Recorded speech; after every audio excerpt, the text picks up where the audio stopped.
Hey, and welcome to the show. Thank you for joining. I hope you enjoy your stay. So yesterday, I had a group of men over to my house. I have these men's groups occasionally. I think it's important to gather as guys, as men, and just have a way to bounce off ideas, to talk about what's going on in your life. Not with the intention of it being fixed or there being any solved, but just sometimes by sharing in a group setting, you can learn a lot. I learn a lot by talking. That's part of the reason I'm doing this show. And when I'm able to talk in a group and speak to a group, oftentimes I'll just become more aware of what I'm saying. And when thoughts become words, when I put them out there, there's a lot of clarity in that too. Some things will make sense in my mind, but as soon as I start saying it out loud, it's like, aha, oh, yeah, or no. I'll find myself backpedaling, because I'll see the holes in what I'm saying while I'm saying it. And gathering as men, there's no doubt in my mind that there's a special dynamic between men and women. Groundbreaking things. But just by it only being men, us all being able to just kind of bond or empathize through gender without there being undertones of sexuality or undertones of us wanting something like physical from each other. And men need it, This is an important platform for me. I'm about to talk about misogyny, but it's not. It's a fresh perspective on that. Like in my mind and in reality. Okay, let's start with objective reality, and then we can build like metaphysical and psychological things off of that. But women, like creation, sexuality. Women are far superior than men sexually. And this is not an opinion. Women are an abundant sexual creature, right? I see women as like an ocean, like a vast body of water in terms of sexuality. Whereas men are like a flame, right? And a flame, it needs to be fed constantly to stay alit. And if you use all your energy at once, the flame will burst and usually fizzle out. So the sexual experience, the creative experience, it was shown to me in this book. Picturing women's sexuality as like a pot of water, and the men is the flame. So if you use all your fuel at once, expend a lot of fire, like that 5-minute blitzkrieg style of sexuality, the water won't get warm. It won't bubble over. It won't boil. But even a small flame sustained over a long enough period of time will get the water to eventually to boil or to bubble or to move and to gyrate. And going back to the superiority thing, that might like hurt if misinterpreted. Like, it's not that, because, okay, for example, like, men can have more sexual partners.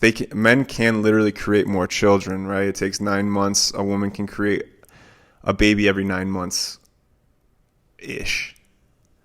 Now, in that same 9 months, a man can impregnate thousands of women.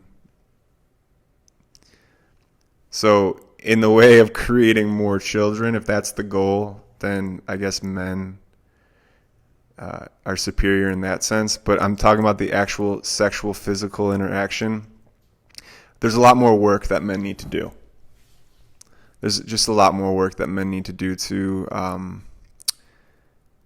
participate, or to, be good, or or to have a mutually fun, beneficial sexual experience. There's more of an effort on men's side to retain. For me, it's been about retaining. I haven't been a guy that, even when I was getting drunk and stuff, like, coming has not been a problem for me. It's been the opposite. I've had to like learn how to retain because of wanting to come too fast. And wanting even seems like a harsh word, because I definitely didn't want to, bust in 30 seconds, a handful of times. Definitely didn't want to. Definitely felt the shame of that afterwards. Even occasionally apologized. But nevertheless, it's something that I've either trained myself through pornography, through trying to get to the ejaculation, like craving the finish line instead of enjoying the journey. So I'm still like 31 and difficult sometimes to retain, like to stop myself from coming. And I genuinely work on it. Like, I worked on it out of shame, like in college, I suppose. By the way, I didn't start like sexual relationships until college, not by choice, but through lack of confidence, and then lack of willingness to, be rejected or to even try. I wasn't able to talk to a woman to start a sexual relationship. I did have one relationship in high school, but we didn't have sex. Her choice. And so I didn't start until college. And then when I realized that I can get excited too fast and kind of lose myself, I wanted that to change. I wanted to go all night till the break of dawn, like the songs. Listen to R&B growing up, so all night long seemed appealing to me. And it still does in some ways, but all night long only happens when I can retain my semen by choice, when I can actually work through it. So maybe this episode is about some ways I'm learning. Definitely haven't mastered this. Definitely haven't mastered semen retention, non-ejaculatory sex. But it's a practice, and I'm on the path. And a lot of things that I'll be referencing. There's 2 books in particular: The Multi-Orgasmic Man. There's also The Multi-Orgasmic Woman and The Multi-Orgasmic Couple, which I haven't read either of those.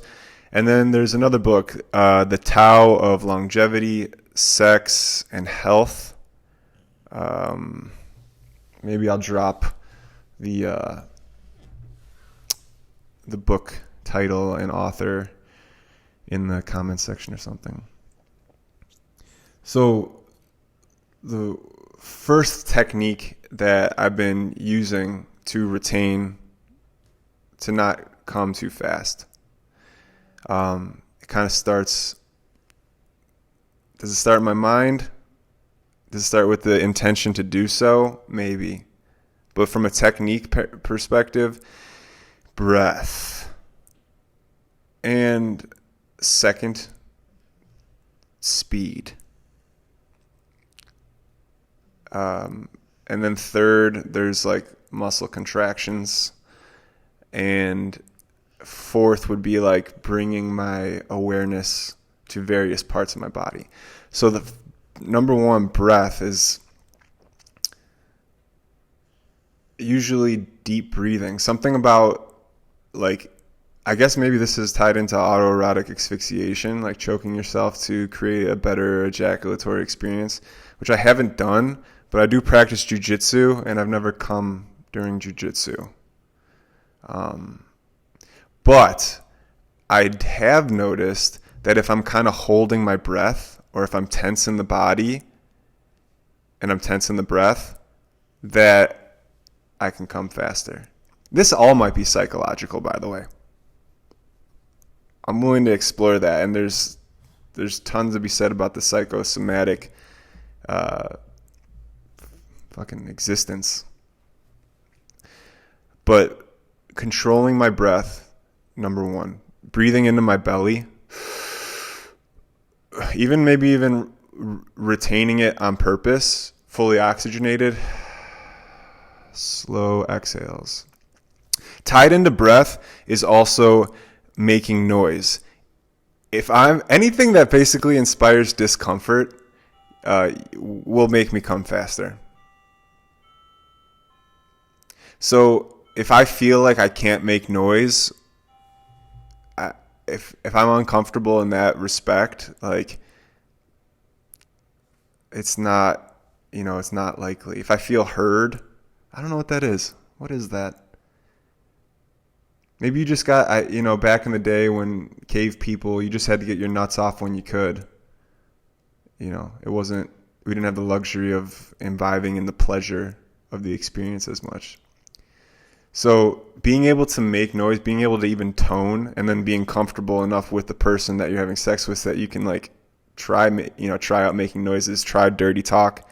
But that being able to speak and emote and moan and tone during sex has been a way for me to harness my energy and to basically control my ejaculation. So breathing and toning, breathing and noise making are kind of number one. And then number two is probably what people try first, is just slowing down. Maybe even pulling out and giving myself a break. If you want to keep the pleasure flowing, maybe I pull out and give some head, just to give the excitement, the sensation in my genitals a break, chance to air out. It's a big one. And, sometimes when she's getting excited, she might even want you to go faster, thrust deeper, and I'll have to resist that if I know it's going to make me come before I want to, or if I know if I can prolong the experience so that we can both experience more pleasure or enjoy it more. I'll have to say no, or I'll have to just, even if there's frustration, I'll put it whatever, go faster, put it back in. You have to be it's not time. So speed, number two. Number three, I think I said bringing my attention and my awareness other places. So sometimes I can be so genital focused that this one's kind of a catch-22, because sometimes if I'm trying to avoid, if I'm trying not to come, then what kind of sexual experience is that anyway? if it's, prolonged, like, and is it worth it? But so sometimes I have to go deeper into the sensation. I have to take all my awareness and bring it into my genitals and be like, this is what it fully feels like. And by like fully going into the experience, then I can manage like my sensation, or I can kind of like throttle the excitement and then the ejaculation. Or sometimes I'm I'm too focused on my genitals and the pleasure, and just by diverting my attention, by scanning my body, like to my feet, lungs, diaphragm, anything, maybe even starting to use my hands and like kind of feeling into their skin a little bit, diversifying the erogenous zone. I think women can have an erogenous zone head to toe type of experience, and I think men just by nature have our erogenous zone is just a little bit more centralized. And so I try to diversify that as another tactic or another means to enjoy the sexual experience. And really that's what it's about. Enjoyment, it's like all of creation, right? It's the most beautiful interaction that we can have with one another. Maybe not. Maybe the love of like a mother, is more pure or something. But there's a reason sex is what it is. And it's a powerful creative force, just to say the least about it. So having reverence and then being able to enjoy it seems to be just as good of a practice as any.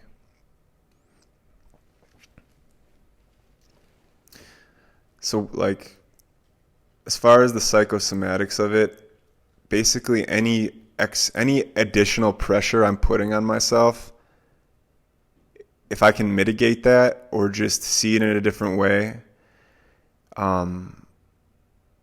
like the best sex is when I'm most comfortable.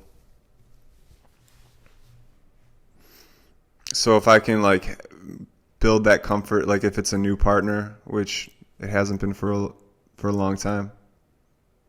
Yeah, I think about that though. There are so many beautiful women in the world, and like some days it genuinely feels like I'm literally trying to find the end of beautiful women. I feel like I've seen so many on Instagram, TikTok, Pornhub. Like, I feel like I've seen them all, and then every day I'm reminded, nope, there's just more beautiful people. And that's a good thing probably, but it's a little frustrating because it's such a hook. Like, novelty is such a hook for me. Like, wanting a new sexual experience. And in my head and heart, I know like what goes into building trust and making a sexual relationship good is the comfort, and that comfort takes a little bit of time for me. And yet I still crave that novelty. I still crave like just, I guess, a new experience. I don't really know how to unpack that besides, what I default to is, well, biology, we want to procreate with the most diverse population to ensure that our genes survive. Fine. But not being overly materialistic, I would like to understand the mental, spiritual, emotional of it. So maybe I don't have to maybe it doesn't have to be so much. It doesn't have to take so much time, pretty much. I spend, a couple hours a day on the phone. That's including like making videos like this, editing. Editing takes a long time. And then browsing, like searching and consuming. And the consumption aspect, it's just some days I'll just look at 100 beautiful women. And it's really the same thing. Same poses, bodies are all unique in their own way, but, you know, bodies are bodies too. And it's not like I love these people for who they are. I'm just basically mentally masturbating, looking at these beautiful pictures and like painting these fantasies of me actually being able to interact with these people, which is highly unlikely. I don't get out that much. And even when I do see these beautiful women in public, like these fantasies in my head of me going up and like creating conversation and being heard and being seen and being liked and then me liking them back, like I don't even initiate. Why? I mean, I do have a girlfriend, and that's out of respect for her partially, but also it's a bit of insecurity as well. It's just like I still have the fear of being, I guess, rejected or no, I mean, maybe if I was single and I had some reason, maybe it would be different at this point. Maybe I care just a little bit less about that, or maybe I'm just more comfortable approaching people, not planning what to say, but being able to, you know, listen and respond so that it's a good conversation, or it's a conversation that lets me know, oh, this is we're probably not on the same wavelength for a while, and there's nothing here.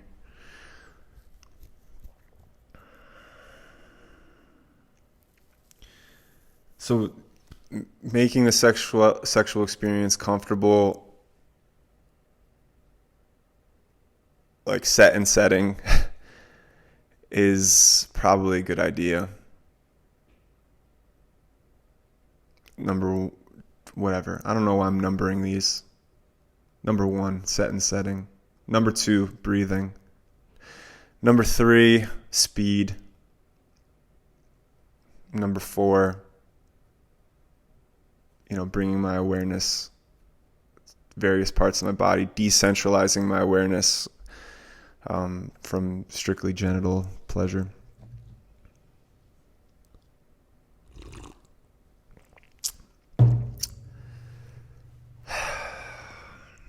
I do think about sex all the time still. I'm not that young. I'm not an endless fountain of cum like I was 13 through 21, we'll call it. And I really don't know how to feel. Like, I'm reading these Taoism books. They focus on Eastern philosophies. They focus on things like qi. And they say for men, another reason that men are inferior in a way to women sexually is because men give up their qi in a sexual experience. They cast their seed. We cast our creative force out into a woman or onto a woman or around a woman person. And by giving up that qi, like this, they say, like in France, in French, the translation for orgasm for men is little death. I don't know if it's only for men, but the translation is petite mourir or something. It's like little death. And they use that translation as a means to justify, like, yeah, giving up your semen is like a little bit of death. They also correlate it with, like, if you're able to retain your semen, you actually increase the longevity of your life. So it's kind of a big responsibility, and it's a big discipline if you adopt those beliefs, which I think there's something to it. I don't want to overdo it so that if I do come, I'm now filled with guilt and now my day's ruined. It's been a little bit like that. Like, I've been extra down when I do come because, I want to stay healthy. But the guilt and the negative downward spiral that can happen in my mind also can make me unhealthy. So, the balance of being easy on myself, but also forming a habit of discipline. And what is more of an act of discipline for a man than retaining their semen, you know?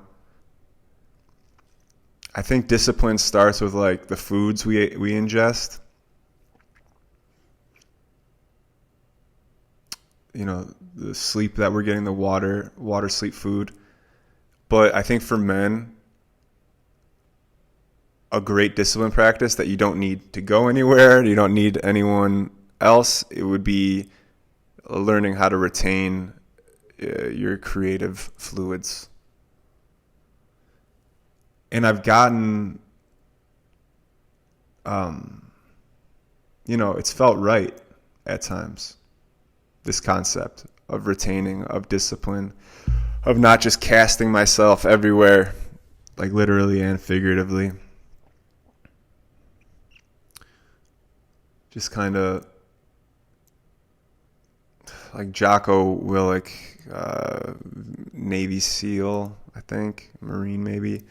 He's kind of famous. He's on the Rogan podcast. He's like, discipline equals freedom is his thing, basically.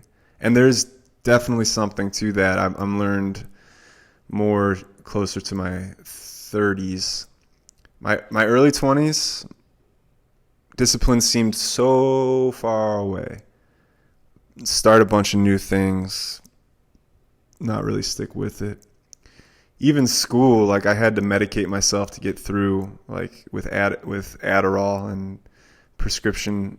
I was prescribed Adderall, and like that was like there was just a point where it's like, oh, I need to call the bank today. I better take an Adderall. It's like that's just to highlight the lack of discipline I felt like I had, like, which in some ways I had it. Like I would work out religiously, and I would commit to my physical practice quite a bit, yoga and powerlifting, and in that way I had discipline. And I did make it through school. I did graduate. I just said I had the help of like Adderall, which didn't really feel like my discipline. It felt like, so most recently, 27, 28, cultivating like genuine discipline where I'll show up for practices daily. I'll show up for the guitar every day. I'll show up for seated meditation, breath work every day. I'll show up for jiu-jitsu regularly. And I wouldn't have it any other way. Like looking back, being dissatisfied with my lack of discipline, feeling like a jack of all trades, master of none. I think that's an important part, like, of becoming your own person, of becoming an adult, is trying a bunch of things, seeing what works, seeing what doesn't, and then committing when you're ready. You hear the stories of like 13-year-old scientist like discovers the new AIDS or something. It's like, wow, people are really doing things out there at a young age. I don't know my purpose. I'm 25. Shouldn't I get it together by now? No. Maybe give your whole 20s. Maybe just give your 20s to sampling. Seeing as many things as you can do until you're kind of ready to commit to one. I mean, that's kind of what I did naturally, but I don't think there's anything wrong with it. I lived till 30. I lived to a point where I'm starting to kind of define and carve out the things that I do truly like to do, and I'm showing up for, and now I'm finding the ways to show up for those, daily or weekly or monthly. And discipline is being cultivated a little bit later in life. Maybe that's a luxury I have, is being able to cultivate discipline a little bit later. And also maybe I'm just hard on myself. People have told me that. Because I would show up to, sports practices every day in high school. It wasn't self-propelled discipline, though. I was doing things that I thought I had to do. And, sometimes I didn't have a car or a a way around. So if I was at school and my practice was until 6 or whatever, then I'd stay and just do the practice. And also you kind of have friends in high school that just like a community can really help me show up to things. In high school, you're immersed in community. College, same thing. But when you leave college and all of a sudden you don't live around all of your friends, you can't just walk over. I don't leave my door open. People don't just come and visit me like they used to. I had to start cultivating that internal discipline. Like, okay, who am I when I'm by myself? What do I want to be about? Because watching just TV over and over again, smoking tons of joints, like, I don't have the mental fortitude for that. Like, I'm not mentally stable enough to just completely surrender to my pleasures.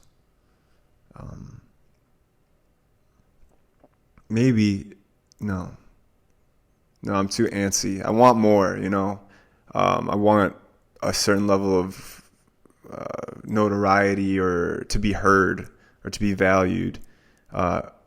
And the pain of not being valued or not feeling heard is big enough for me to actually like be disciplined in things now.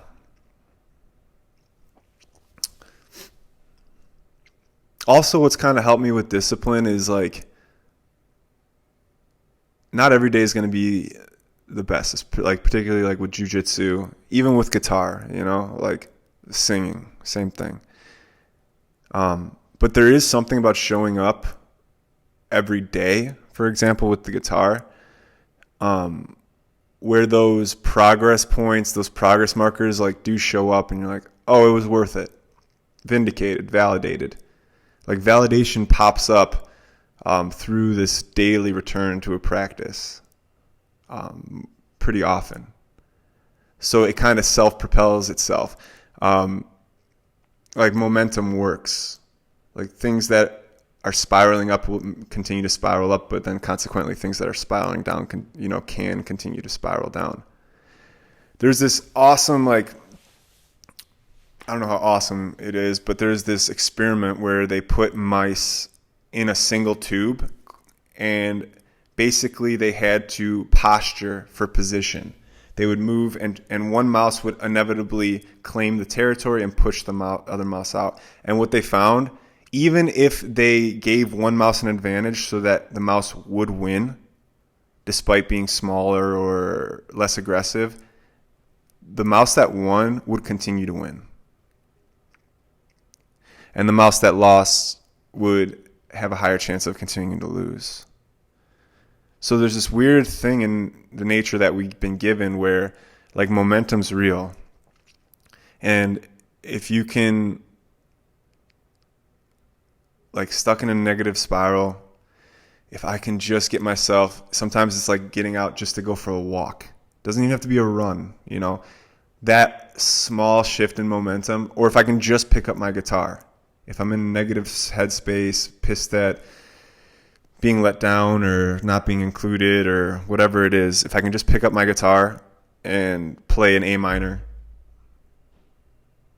that might be enough just to practice that day. And I might not be feeling completely good, but by showing up every day, those validations do eventually come. So I'm able to, build the momentum kind of going up and keep the momentum going for a while.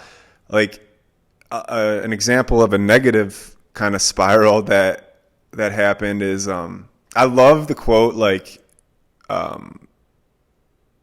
while you're celebrating your victory, your demons are in the parking lot doing push-ups.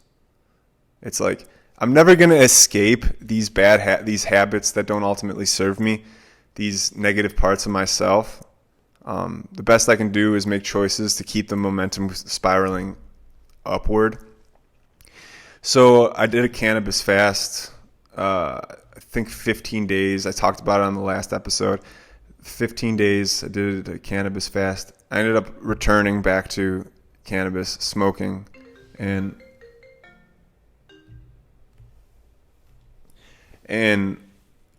that day that I ended up just giving myself back to like the cannabis, I must have watched like 6 hours of TV and just chilled. And you know what? That's okay to do sometimes, as some people are probably thinking to themselves. But the next day, you know what was easier to do? The same thing. Sit, veg, smoke, and just chill. Like, the spiral is real. You have to I just have to reframe myself once I'm getting in a negative spiral as soon as I can catch it, and just make a small alteration to be either spiraling back up or at least to stop the downward process. Thoughts are like this too. Maybe thoughts are the best place to start. Like I was let down recently, or I felt like I was let down recently, and the downward spiral of not feeling worth things, or anger, fantasizing about violence, and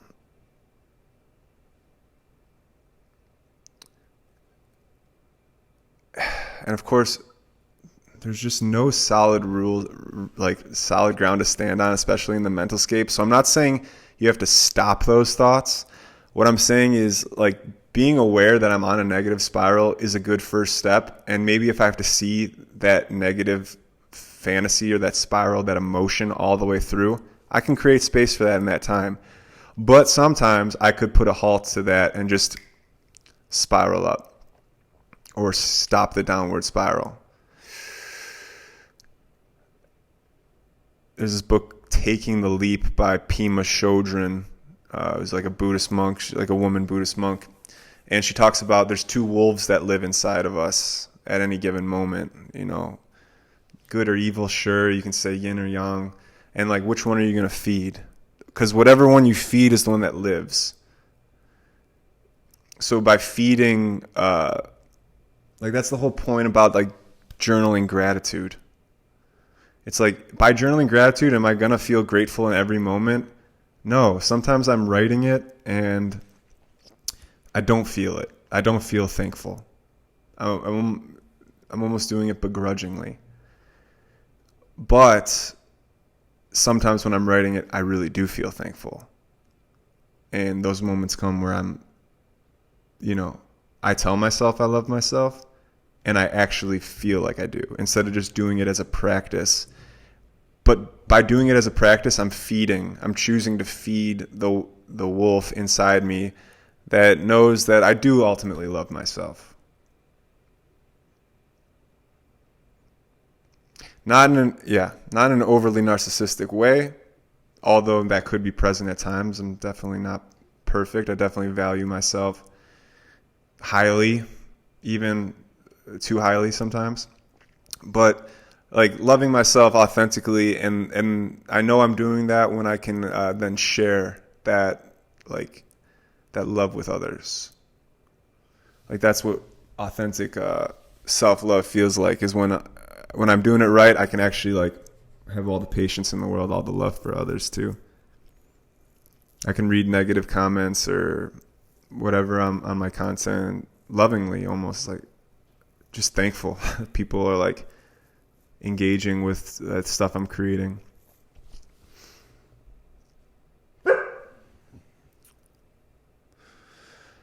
Yeah.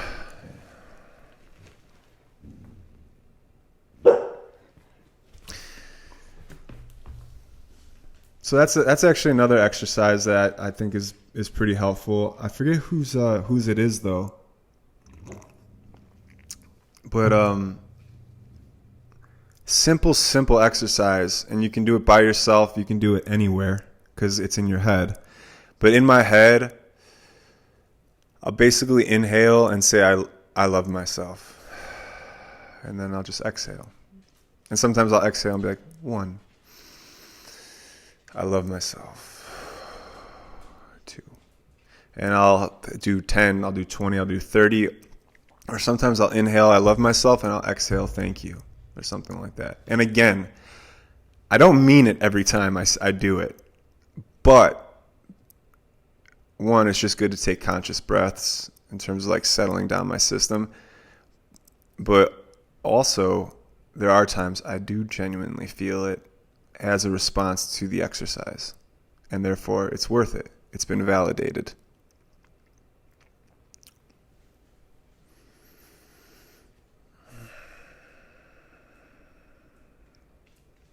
So I had the men over yesterday, and we made a little mushroom tea. So you take some mushrooms, and even if you just steep it in hot water, it'll extract the psychedelic effects, psilocybin, and you can drink the tea and experience the trip. And I like the tea because it's a little bit easier stomach wise. It seems to come on a little bit quicker for me. But also you can put like some ginger in it. I think we did some like nettle. So it's just like an enjoyable tea. And we did small doses over time. So I think we did like 4 shots over like 3 or 4 hours. And what I guess I can share about the experience is it just kind of put myself outside of myself, where things became weird again. Like things that are normal became weird. So like having a dog, and like she's like a ball of energy, right? She's just like a whole entire living being, like a ball of conscious-ish energy. Of course, I'm not going to do it justice, but even though as a ball of of energy, she responds to me, I respond to her. We have a relationship. There's a familiarity. I'm like, there's like a weird feeling of how does anything feel familiar? Like familiarity was both felt and like completely abstract of an idea all at the same time. And it was a little far outside myself. And then there's just like, mushrooms always seems to come around in the end. It always just seems to be like worth it at some point, because there's just like a firm, loving presence that I can sit in where I truly need nothing. Oh my God, one of the best feelings in the world is needing nothing, truly needing nothing. Being completely like satisfied with the present experience and just like wading in those waters. Oh.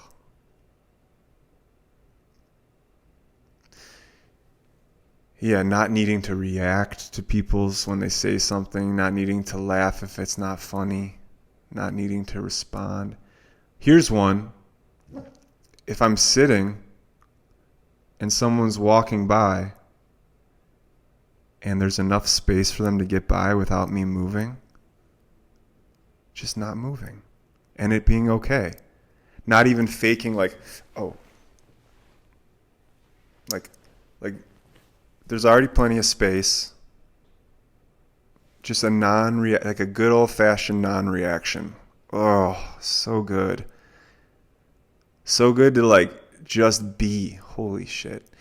And that's just like, I got like a glimpse of that, and I remember thinking, and this is kind of what got me out of the being and into needing or wanting or craving. I was like, oh man, I just want to sit in this space for like ever, for the rest of my life. Like I want this lesson like for the rest of the times, which is grasping and like getting out of the present. But I was still able to kind of be in the pocket.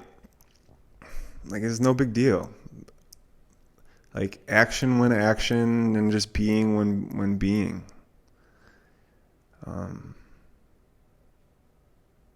Fuck. We did some dancing. Some guys didn't even, weren't dancers, but they responded to encouragement. Like I was like, yo, come on, let's shake it off. Let's do a little dance. Make a little love, get down tonight. Take a bath together. And it was like, okay. So they got up and shook it, and we all like went around did a little circle, and just like shook that shit out, sweated up a little bit. Like we each picked a song, like a dance song pretty much, and like boogie woogie woogied.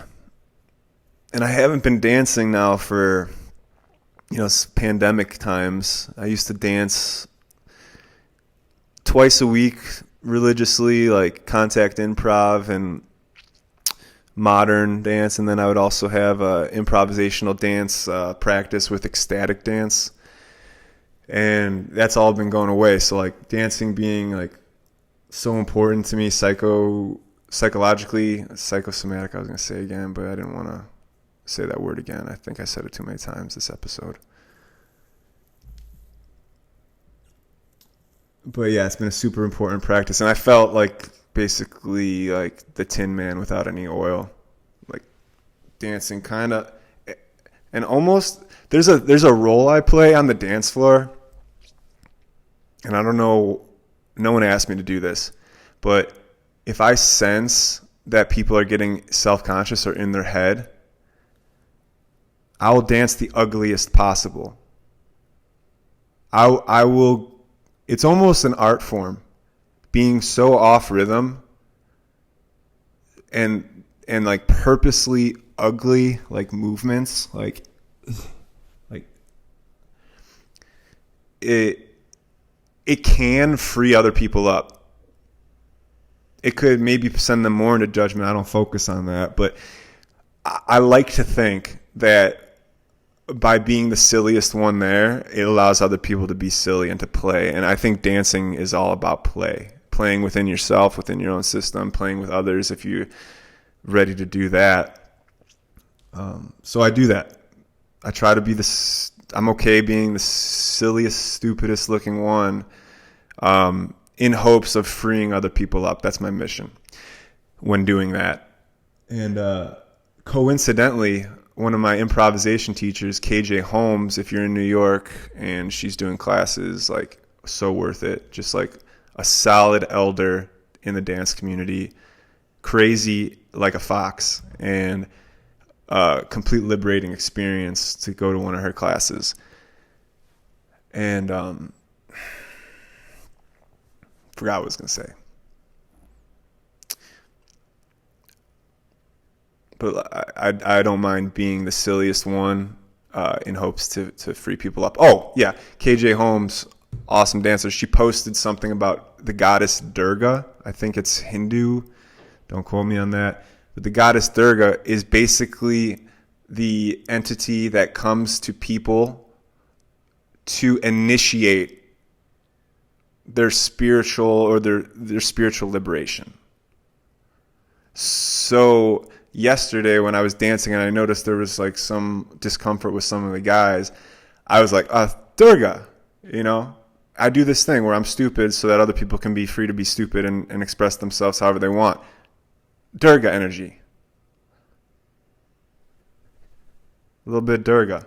Throw a little Durga on it. And that's what I try to do. I try to throw a little Durga on it. And maybe that's your role too. Maybe you can resonate with that. Or maybe not. Maybe you got to put, maybe there's times you got to throw a little structure on it. Maybe, I haven't been threatened by someone expressing themselves through dance yet, but I know that some females in the, in certain dance communities, I shouldn't say females, unnecessary gendering when gendering isn't necessary. Some people have just been, uncomfortable when people are really going at it. Maybe if you're like swinging your limbs violently and it seems out of control, it doesn't mean it necessarily is out of control. Some of my favorite dancing is like drunken monk style, like kind of stumbling around, but there's always a balance to it so that I could stop if I'm almost going to run into someone or just like dip away. And maybe you shouldn't shrink for anyone, maybe you should express, especially if you're at a dance event, maybe shrinking for anyone is kind of a silly thing. Maybe not expressing yourself is ultimately the silliest.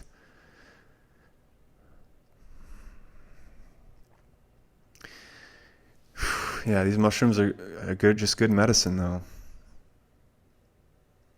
I can totally dig them. And yet, there's always a challenge interlaced with it. And I wonder what that is, even physically, like on a chemical and materialistic level. It's like, I ingest this mushrooms. People say our response is like the similar response to like a poison. So the reason we actually feel the mushrooms is because our body's reaction to a perceived threat or the perceived poison. Now, poison is toxicity is measured in like, let's say parts per million, and mushrooms aren't toxic until, I'd love to have the actual figure, but parts per billion. Like there's I'm sorry, that's the wrong way. You would need more mushrooms than you might be able to consume for its toxicity to take place. So poison and medicine are sometimes kind of interchangeable. I have to have the figures if I'm going to try to be all sciencey and shit. And I just don't have those figures.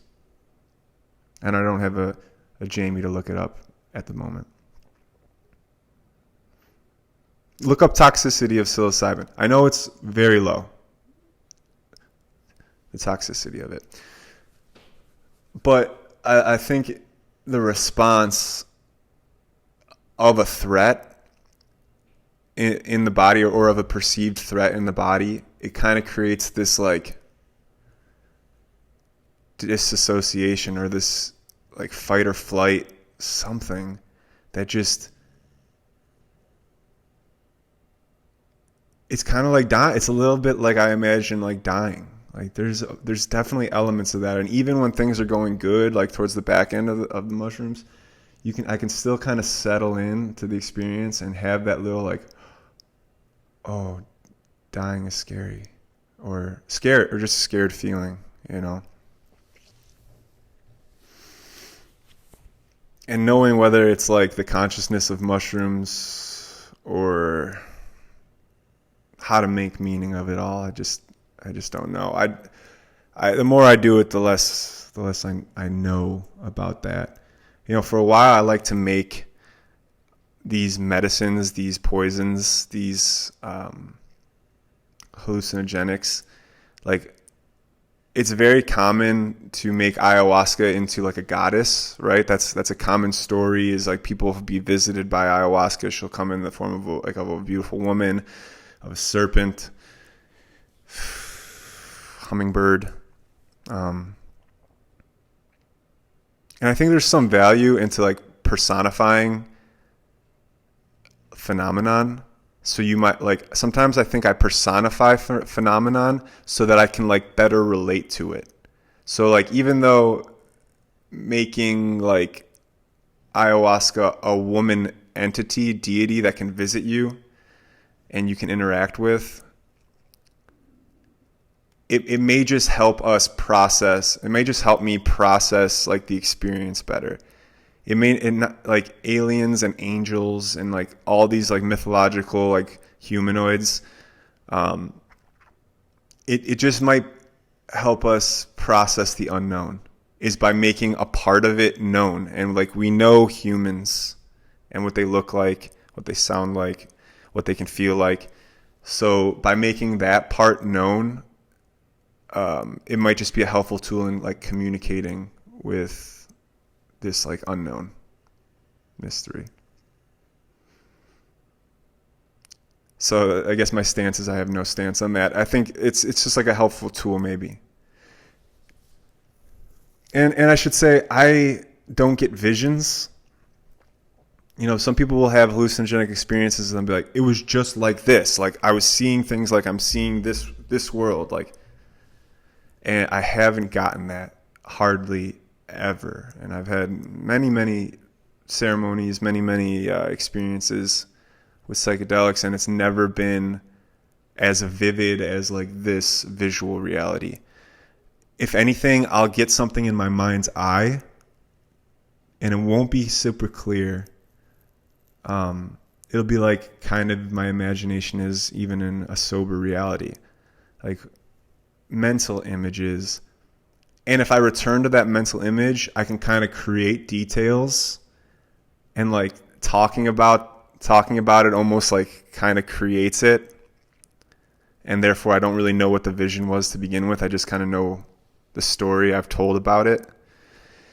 But yeah, I don't fully understand full visuals. I have had things where like I've looked at tables or mountains or a forest from afar or water, and it's been breathing or moving or like undulating. So I guess in that sense I've had visuals, but in terms of like fully entering another reality, communing with aliens or deities,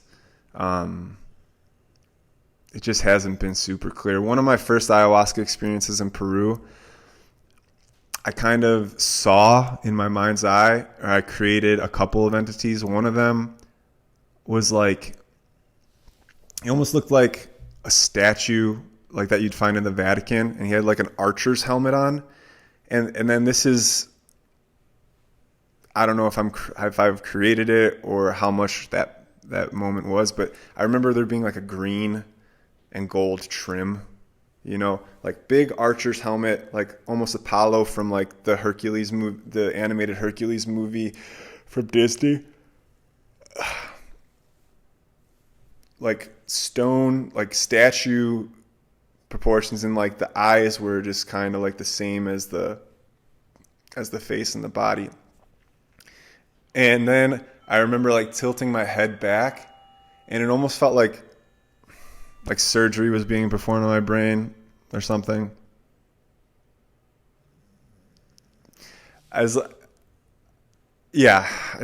a tough experience because it's just a memory at this point. But I do remember telling people about that. Like, yeah, this is very clear, like Greek Romanish god, and they seem to want to work with me or on me. And then I've had very potent non-psychedelic experiences just through meditation, through doing Vipassana retreats, and through being in Thailand at like Buddhist monasteries and meditating, and also through breath work, where I've had a recurring deity or thought come to me. And I won't get into that too much because there's only so much value in sharing these psychedelic experiences, because it's just too difficult to put into words. But this deity basically was orange robes, Asian Buddhist monk who was named Jesus. That's literally all I'll say about that. Came to me a few times. Jesus the Buddhist Monk. They've been powerful experiences. I don't know if it's, maybe I'll unpack it a little bit now. Raised Christian, have a strong affiliation with Buddhism, and I like the philosophies and principles of it. So maybe it was my way of associating my experiences with my beliefs and healing certain aspects or just dealing with certain things at certain times. Because usually when he came to my mental, it'd be coupled with like huge releases of crying. And again, this was not under the influence of anything besides meditation and stillness. But I would like huge emotional releases, huge feelings of like classic wisdoms like love and compassion and forgiveness of myself and others, and like, so I don't know what that's about, but I appreciate Jesus the Buddhist monk who's come and visited me, and they're welcome anytime, really. They've proven quite kind and nice and valuable. Haven't seen him for a while, but yes, Jesus, if you're listening, you're welcome anytime. Thank you.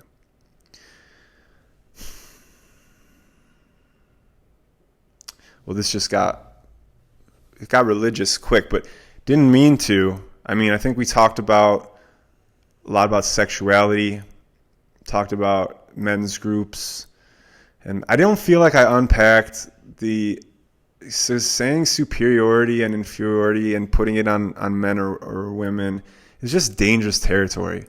And I didn't mean it like to put men down. It's just men have the challenge of working and practicing sexual techniques that women just don't have to do.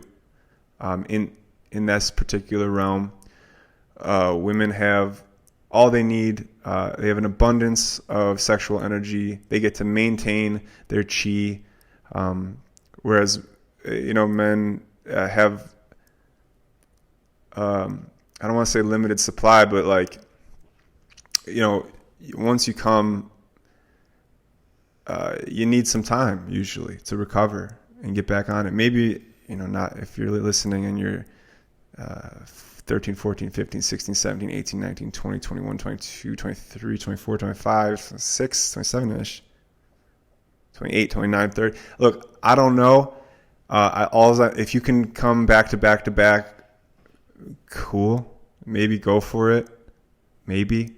But, I think most men, there's a vulnerability to sexuality I think needs to be acknowledged, to have like a really awesome, trusting sexual partner and relationship. It's been helping for me, acknowledging my shortcomings so I can kind of practice, moving forward from that.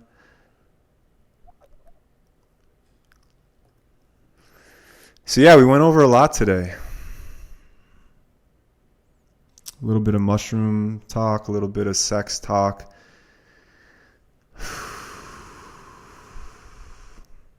Good one. Thanks so much for being here. I hope this felt good for you. It felt good for me, and I appreciate you so much. Until next time, be well. Much love.